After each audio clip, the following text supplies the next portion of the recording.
शिवाय दोस्तों, नाग पंचमी की कथा सुनने के लिए हमें हाथ में फूल और अक्षत लेना है। पूजा करने के बाद आप नाग पंचमी की कथा जरूर सुने। तो आइए हम नाग पंचमी की कथा सुनते हैं। कथा सुनने के लिए हमें हाथ में फूल लेना है, अक्षत लेना है, क्योंकि कोई भी कथा खाली हाथ नहीं सुननी चाहिए। तो इसके साथ ही हम कथा शुरू करते हैं। तो आइए हम कथा सुनते हैं। प्राचीन काल में एक सेठ जी रहते थे जिनके 7 पुत्र थे और वो सातों के विवाह हो चुके थे। सबसे छोटे पुत्र की पत्नी श्रेष्ठ चरित्र और उत्तम सुशील की थी, परंतु उसके भाई नहीं थे। एक दिन उस घर की बड़ी बहू ने घर लीपने के लिए पीले मिट्टी लाने के लिए सभी बहुओं के साथ चलने को कहा। तभी एक साथ डलिया और खुरपी लेकर मिट्टी खोदने के लिए निकल पड़ी। जब बहुएं मिट्टी खोद रही थी तभी वहां पर एक सर्प निकला, जिसे बड़ी बहू खुरपी से मारने लगी। यह देखकर छोटी बहू ने उसे रोकने को कहा, इसे मत मारो, यह बेचारा निरपराध है। यह सुनकर बड़ी बहू ने उसे नहीं मारा।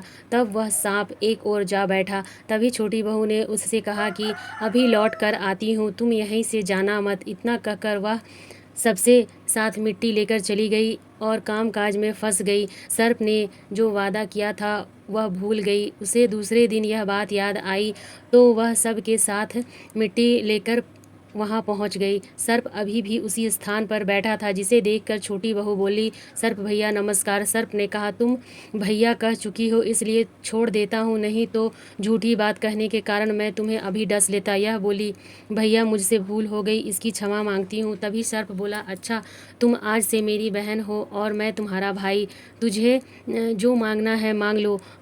वह बोली, मेरा कोई भाई नहीं है, अच्छा हुआ तुम मेरे भाई बन गए। कुछ दिन व्यतीत होने पर वह सांप मनुष्य का रूप लेकर उसके घर आया और बोला कि मेरी बहन को भेज दो। सबने कहा, इसका तो कोई भाई नहीं है, फिर तुम कौन हो? तो वह बोली, मैं दूर के रिश्ते में इसका भाई हूँ, बचपन में ही बाहर चला गया था। उसके विश्वास दिलाने पर परिवार के लोगों ने छोटी बहू को उसके साथ भेज दिया। उसने मार्ग में बताया कि मैं वही सर्प हूँ, इसलिए तुम डरना मत और जहाँ चलने में कठिनाई हो मेरी पूँछ पकड़ लेना। छोटी बहू ने वैसा ही किया। इस प्रकार वह उसके घर चली गई। सर्प के घर में धन ऐश्वर्य को देखकर वह चकित रह गई।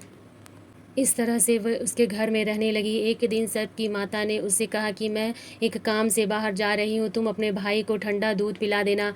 उसे इस बात का ध्यान नहीं रहा, उसने गर्म दूध सांप को पिला दिया, जिससे उसका मुंह जल गया। यह देखकर सर्प की माता को गुस्सा आ गया, परंतु सर्प के समझाने पर वह चुप हो गई। तब सर्प ने कहा कि बहन को अब उसके घर भेज देना चाहिए। तब सर्प ने उसके पिता से उसे बहुत सारा सोना चांदी जवाहरात वस्त्र आभूषण आदि देकर घर पहुंचा दिया। इतना ढेर सारा धन देखकर बड़ी बहू उसे जलने लगी और कहने लगी कि तेरा भाई तो बड़ा धनवान है, तुझे तो उससे और भी धन लाना चाहिए। सर्प ने जब ये वचन सुना तो उसने सब वस्तुएं सोने की लाकर दे दी। यह देखकर बड़ी बहू ने कहा, इन वस्तुओं को झाड़ने की झाड़ू भी सोने की होनी चाहिए। तब सर्प ने झाड़ू भी सोने की लाकर दे दी। सर्प ने छोटी बहू को हीरा मोती का एक आभूषण हार दिया, जिसकी प्रशंसा उस राज्य की रानी ने भी सुनी और वह राजा से बोली कि सेठ जी की छोटी बहू का हार मुझे चाहिए। राजा ने मंत्री को हुक्म दिया कि उसने वह हार तुरंत ही ले आओ। मंत्री ने सेठ जी से जाकर कहा कि महारानी जी को छोटी बहू का हार पहनना है, वह हमें दे दो। सेठ जी ने डर के कारण छोटी बहू से हार लेकर उसे दे दिया। छोटी बहू को जब यह बात बहुत बुरी लगी तो उसने अपने सर्प भाई को याद किया और उससे प्रार्थना की, भैया रानी ने हार छीन लिया है, तुम कुछ ऐसा करो कि जैसे ही रानी वह हार पहने वह सर्प बन जाए और जब वह मुझे लौटा दे वह हार हीरो और माणिक मोतियों से हो जाए। सर्प ने ठीक ऐसा ही किया। जैसे ही रानी ने हार पहना वैसे ही वह सर्प में बदल गया। यह देखकर रानी चीख पड़ी और डर गई। यह देखकर राजा ने सेठ जी के पास खबर भेजी कि छोटी बहू को तुरंत भेजो। सेठ जी स्वयं छोटी बहू को लेकर राजा के दरबार में उपस्थित हुए।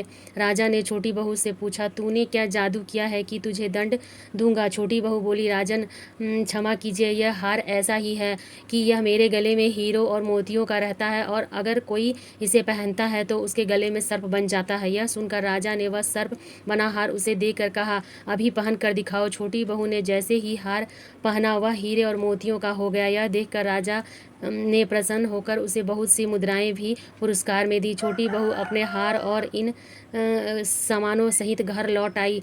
इसके धन को देखकर बड़ी बहू ने ईर्ष्या के कारण उसके पति को सिखाया कि छोटी बहू के पास कहीं से धन आया है। यह सुनकर उसके पति ने अपनी पत्नी को बुलाया और कहा कि ठीक ठीक बताओ, यह धन कहाँ से आया है। तब वह स्त्री फिर से अपने सर्प भाई को याद करने लगी। तभी उसी समय सर्प ने प्रकट होकर कहा कि मेरी धर्म बहन के आचरण पर किसी भी तरह का संदेश नहीं किया जाए, नहीं तो मैं उसे खा लूँगा। यह सुनकर छोटी बहू का पति बहुत प्रसन्न हुआ और उसने सर्प देवता का सत्कार किया। कहते हैं कि इस दिन से नाग पंचमी का त्यौहार मनाया जाता है और स्त्रियां सर्प को अपने भाई के रूप में पूजा करती हैं। इस नाग पंचमी की कथा समाप्त होती है। ओम नमः शिवाय।